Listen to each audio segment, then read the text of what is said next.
Hi, I'm Cheryl Belson with the Atlanta chapter of the American Sewing Guild, and I am so excited today to have Julie Yost joining me for this little chat.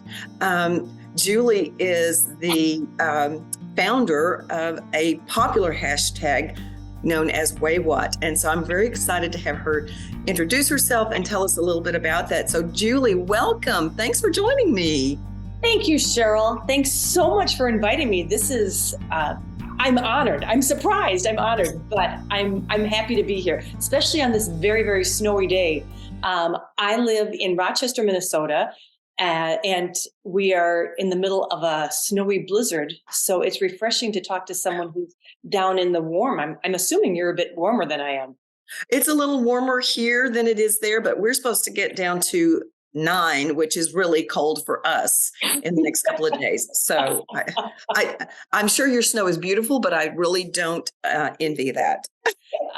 So just a little bit about myself. I've been a sewist since probably 9 or 10 years old, and did the same kind of home sewing that everybody does, maybe for, learning from a mom or a grandma. I did that, sewing for my kids. But basically, when I was working and employed, I didn't do that much. So when I retired back around 2019, my daughter said, you should join Instagram. That's, now that you're retired, you need something to do or something to look at or to be involved with. Yeah. And so that was my first foray into Instagram in like about 2019. And it's been very fun, a nice way to meet people. Now that I'm not, let's say, out in the working world, Right. This has been a fabulous thing. So a lot of sewing background, but not as much productivity, let's say, until I retired. And now with a little bit more time on my hands and also the inspiration, holy cow, the things I see on Instagram, it's like, woo, it blows my mind and it makes me want to do more sewing. So. Oh, yeah. Yeah, it's definitely, well, Instagram is all about eye candy. And so you certainly do get a lot of eye candy. So, I'm not sure if everybody that's watching knows what a hashtag is. That just dawned on me. So I guess we should make sure that people understand what a hashtag is. Oh, believe me, when I started Instagram, I knew nothing. And my daughter helped me. And then, of course, the fine folks that run Sew Over 50 also helped. They're, Sandy awesome. and Judith are fabulous. And I know that I picked up lots of tips from them. But basically, a hashtag is a way of, think of it as a file system for your virtual life within Instagram. A hashtag is how you can find something. I would think of it in an old-fashioned filing system or Rolodex where you have a tab and you look for something. The hashtag, if you attach this set of letters or numbers, I suppose, to your post, it will remain there. And anybody that wants to see a like image or a like object can type in that same hashtag and boom, they now have a listing, or they now can see every single person who has used that same set of letters and numbers. So your hashtag could be, sorry, I just dropped something. Your hashtag could be plaid dress. Right. And of course, when we say hashtag, we do mean the little cross hatch. A little pound sign thing. Exactly, the little pound sign and whatever words or letters you want to do. And it could say plaid dress, and you type that in. You can see every other person who has used plaid dress in the last however many years. And it's a great way of finding, if you're interested in bound buttonholes, hashtag bound buttonholes, hashtag sewing undies, whatever it might be, you can find things. But basically, you're right. I guess when you mentioned a minute ago that I kind of created the WayWhat hashtag. So it's hashtag, or this little sign, WAIWOT. It stands for what am I working on today? So I say that I created it because I did spend some time making sure that when I put my letters together, when I came up with this idea, I made sure nobody else had used it before.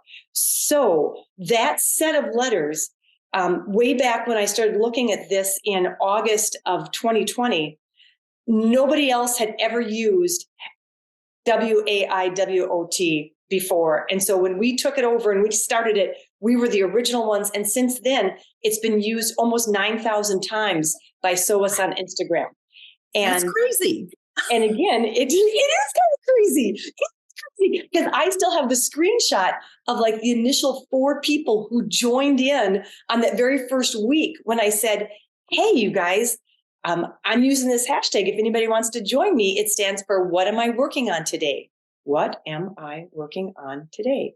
And it means, give us a post of what's on your sewing table. Give us a post of what you are doing.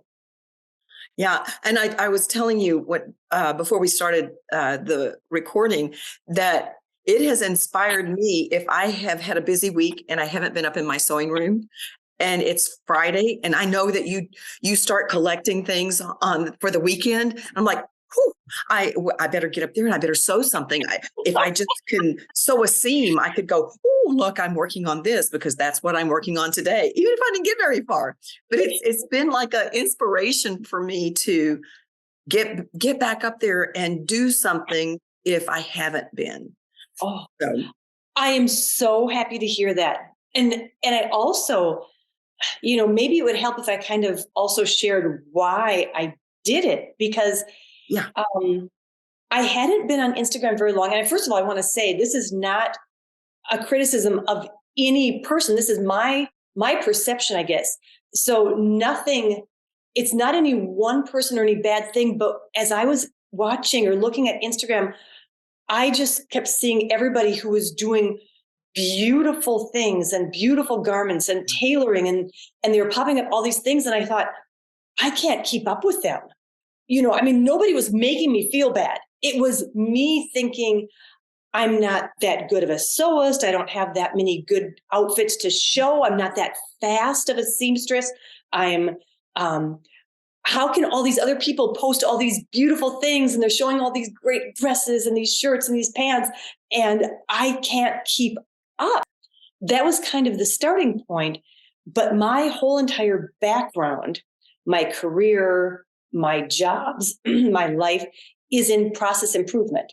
So as a matter of fact, I worked in a department that was all about quality improvement, process control. Basically, I am a process engineer and a redesign manager is what I did.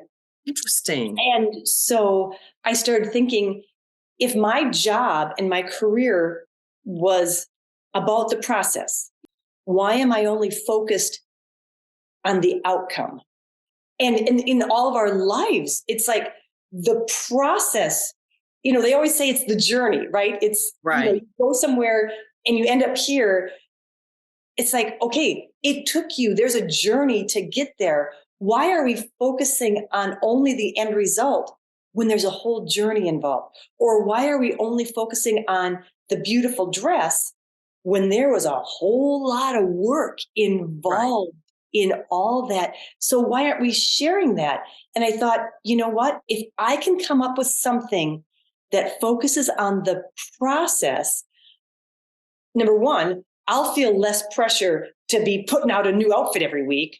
It would highlight what we spend 90% of our time doing, because the final garment is showing it and wearing it. That's great. But all that work, I want to highlight what people are doing, give people permission to share their process, to celebrate the process, because there's a lot of work. Right. We know as sewists, we know how much effort goes into it. From everything from picking out your pattern to laying it out and matching stripes and plaids and the sewing and inserting zippers and buttons, whatever it is, that's a huge process. So why not recognize the hard work and the details that go into it and celebrate every step of it, even if it's mundane, even if it is. And I love that you also celebrate the problem solving. You often will show somebody or highlight someone that ran into a problem and they're trying to solve it, or they just figured out a way to solve it. And I love that, because that's also a big part of sewing, is problem solving. You are so right, Cheryl. That's exactly, and that's where I learned the most. And that's also what I think makes it real.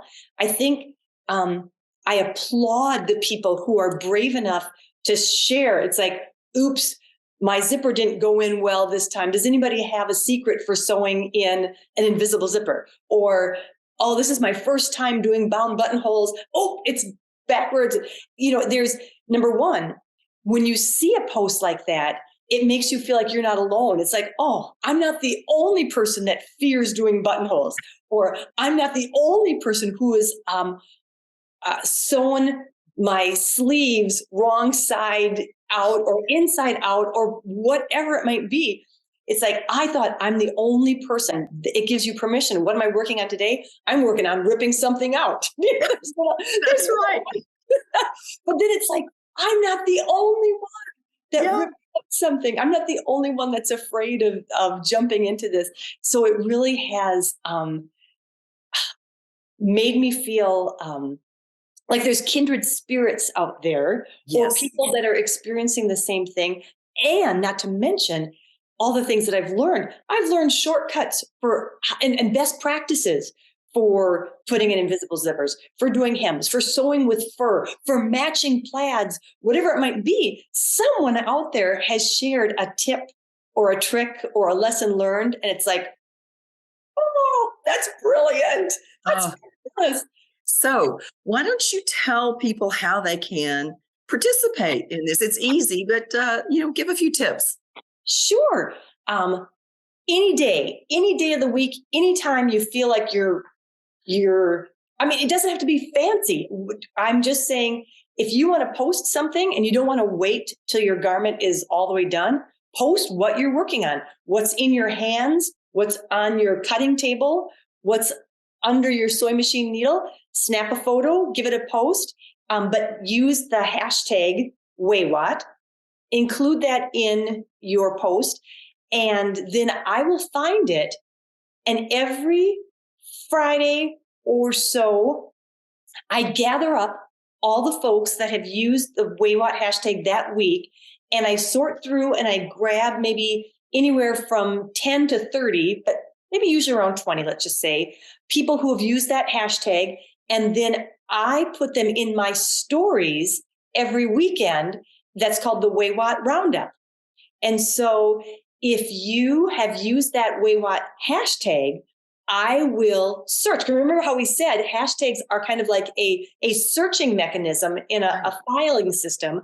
I can just type in WayWatt, and then suddenly every WayWatt hashtag is available to me. And then I sort it by recent. And then I can see in that week who's done it. And then I look through everybody and I'm like, here's a fun one. And I add that to my list. And then on Friday, Saturday or so, sometimes Sunday, if you live in Australia or halfway around the world. Anyway, sometime in the weekend, I have a weekly roundup and I try to list for everybody to view other folks and what they might be working on. And again, it doesn't have to be fancy or beautiful. And like you mentioned, Cheryl, sometimes it's problems. Here's what I've run into. And I love the sewists who say, here's my problem. Does anybody have any ideas? And I can't believe the sewing community that jumps in and says, have you tried this? Or that happened to me, or I have no idea, but you've got my sympathies. Yeah. But also, like I said, the little highlighting or the celebratory thing is each weekend with the WayWatt Roundup, where I highlight a few people in my stories. And that's always kind of fun to see what people are doing that way. I always look forward to, usually Saturday morning, I start looking and seeing, okay, what has she put out there? And what are the things that people are working on? And so I truly look forward to your roundup as well as to making a post. So it's a fun thing. Julie, it has been an absolute delight to visit with you today about your hashtag. And it is a delight to participate in what you've got going on with that hashtag. So thank you for your contribution to the sewing community and for being with me today. Thank you, Cheryl. And thank you for inviting me, and a big hello to all your guild members. Thanks so much. Until next time and until the next roundup, we'll see you then.